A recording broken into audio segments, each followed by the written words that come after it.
যাদেরকে আল্লাহ তাআলা সম্পদ দিয়েছেন, টাকা পয়সার মালিক বানিয়েছেন, স্বাবলম্বী করেছেন, আমাদের প্রত্যেকের উপর কিন্তু এই কোরবানি করাটা ওয়াজিব।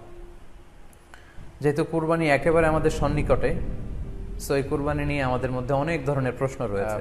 কোরবানি কি পুরো পরিবারের পক্ষ থেকে একজন দিতে হবে নাকি সামর্থ্যবান প্রত্যেকের দিতে হবে? দিতে হয়। সম্মানিত দিনী ভাই এবং বোনেরা, এটি একটি মতবিরোধপূর্ণ মাসআলা, অর্থাৎ এই মাসআলার ক্ষেত্রে স্কলারদের মধ্যে মতভেদ পাওয়া যায়। এক্ষেত্রে দুইটি মতামত। একদল স্কলার বলেছেন যে এটা পরিবারের পক্ষ থেকে একজন দিলে আদায় হয়ে যাবে।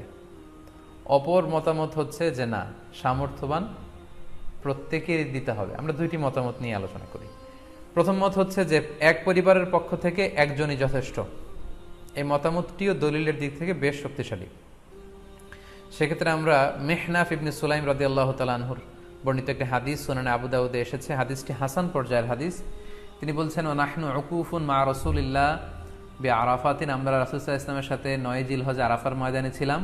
ক্বালা, তখন আল্লাহ রাসূল সাল্লাল্লাহু আলাইহি ওয়াসাল্লাম আমাদেরকে বলেছেন, ইয়া আইয়ুহান নাস, হে মানব সকল, ইন্না আলা কুল্লি আহলি বাইতিন ফি কুল্লি আমিন উদহিয়া, অর্থাৎ প্রত্যেকটি, আল্লাহ রাসূল সাল্লাল্লাহু আলাইহি ওয়াসাল্লাম বলেছেন, প্রত্যেকটি ফ্যামিলির জন্য প্রতি বছর একটি কুরবানি ওয়াজিব হয়। আমি আবার বলছি, প্রত্যেক ফ্যামিলির জন্য প্রতি বছর কুরবানি দিতে হয় কয়টি? একটি। তাহলে কুরবানি পরিবারের পক্ষ থেকে একটি দিলেই আদায় হয়ে যাবে। সুনানি তিরমিজির আরো একটি হাদিস আমরা এখানে উল্লেখ করতে পারি। এই হাদিসটিও সহিহ। সাইয়েদনা আতা ইবনে ইয়াসার রাদিয়াল্লাহু তাআলা আনহু, উনি আবু আইয়ুব আল আনসারী রাদিয়াল্লাহু তাআলা আনহুকে জিজ্ঞেস করেছিলেন যে কাইফা কানাতিল উদহিয়া ফি আহদি রাসূলিল্লাহ, হে আল্লাহর নবীর সাহাবী, আল্লাহ রাসূল সাল্লাল্লাহু আলাইহি ওয়াসাল্লামের জামানাতে কুরবানি কেমন হতো, কিভাবে তারা কুরবানি দিতেন?